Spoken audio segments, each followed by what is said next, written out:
Hello everyone and welcome to my channel, Divinely You. My name is Jennifer and today I wanted to share with you some foundations that worked out for me and some that didn't. So we are going to jump into that in just a second. But before we get started, I wanted to share with you a quote that I believe is by someone named Jay Lynn, and I think she is an author. I'm sorry that I don't know more about her, but anyway, let me just go ahead and share with you the quote. And she says, "Sometimes when things are falling apart, they may actually be falling into place." And I just really loved that quote just because honestly, I've had a lot of experiences in my life where I felt like everything was falling apart and I didn't understand why. And then later, things worked out better than I could have ever asked for. So I hope if you're going through something hard that you just keep holding on and keep having hope that things will work out the way that they need to. And without further ado, let's jump into the video.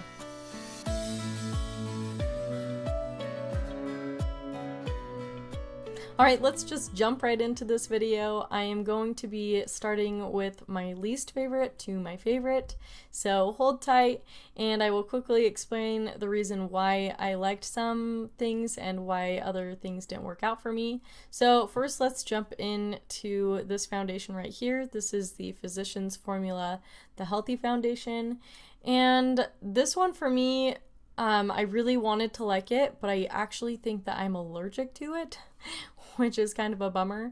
But every time I have tried to wear it, it makes my skin itch super bad. So I don't know what it is, but yeah. And I know a lot of people who love this. So I don't want to discourage you from buying this necessarily.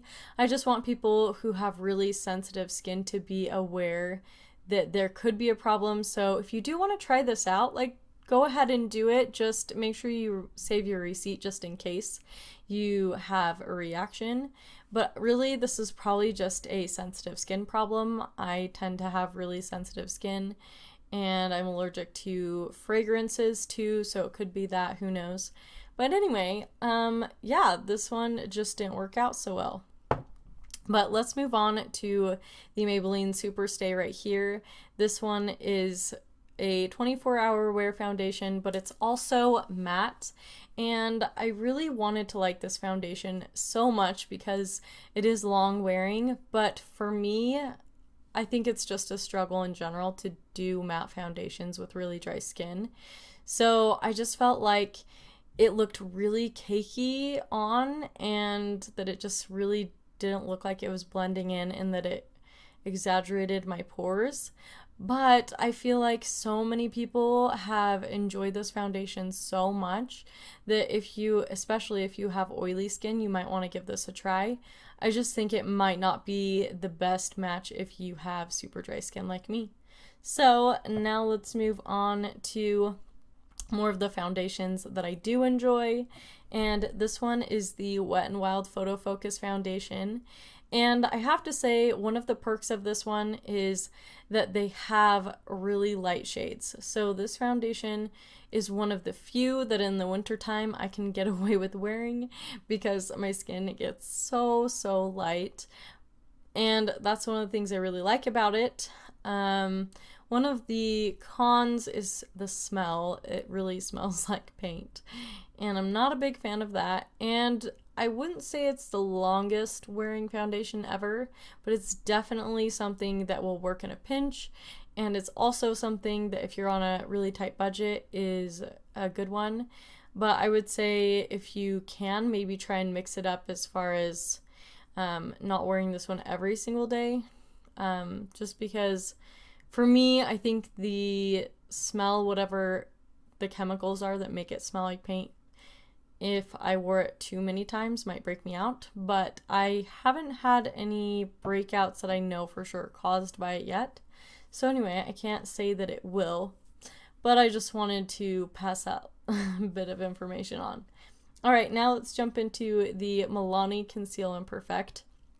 Sadly, this bottle has seen better days, and my pump actually broke, but I think that was a fluke thing because I haven't heard anyone else say that they've had a problem with it. But one thing about this foundation, when I first tried it, I actually didn't like it very much. and now I really like it. And basically the only thing that has changed is the primer that I wear, and also that I have a better skincare routine. So when I had really bad dry patches like on my forehead and sometimes on my cheeks, this sometimes clung to those patches just a little bit, but they were pretty bad. And then also I didn't feel like I liked this very much with my really silicone based primers. So just keep that in mind. But honestly, now that I've tried it with different primers, I really like it. And I think it's a good option, especially if you want a little bit more full coverage. Now, this is not 100% full coverage, but I do think that is definitely a medium coverage. So, you know, if you're into that, then you will probably like this one. Now moving on to the Wet n Wild Cushion Foundation. I actually was surprised at how much I liked this one, just because I don't know, I didn't have high expectations for it for some reason, but then I heard people talking about it. I think it's because of the packaging, to be honest. It just looked kind of childish, I guess. But anyway, so when people started talking about it and mentioning it, I decided I wanted to try it out. But as you have seen, people often like products and then they don't work out for me, and it's always a bummer. But this one I just really, really enjoy, and it's always really worked out for me. And I just feel like it goes a pretty long way. And also it is super easy to blend, super quick to apply. And I feel like it's something where if you are going throughout your day and somehow you mess up your foundation and you have all of these powders on, a lot of times it's hard to want to put any kind of foundation or concealer on because they don't always sit well on top of powders. But with this particular foundation, I actually find that it goes over top of pretty much everything really well. So that's one of the reasons I really like it, and it's one of those things that's just perfect to have in your bag if you're going somewhere to an event and you just really want to make sure that you look good. So anyway, let's move on to the last but certainly not least. This is the Kokie HD Skin Perfect Foundation. And honestly, I broke one and I immediately had to replace it because it is just one of those staples in my routine right now, and I really love it. I think that it is a good mid coverage, like it says it's a mid coverage natural finish, and I really do think that it fits that description really well. And I just think that it goes over pretty much every primer I've tried, and that it doesn't cling to dry patches. And I think that sometimes I have a problem with undertones, but this one seems to have a good undertone for me. So anyway, this is one of my favorites and I really like it. So I recommend trying this one out if you haven't already.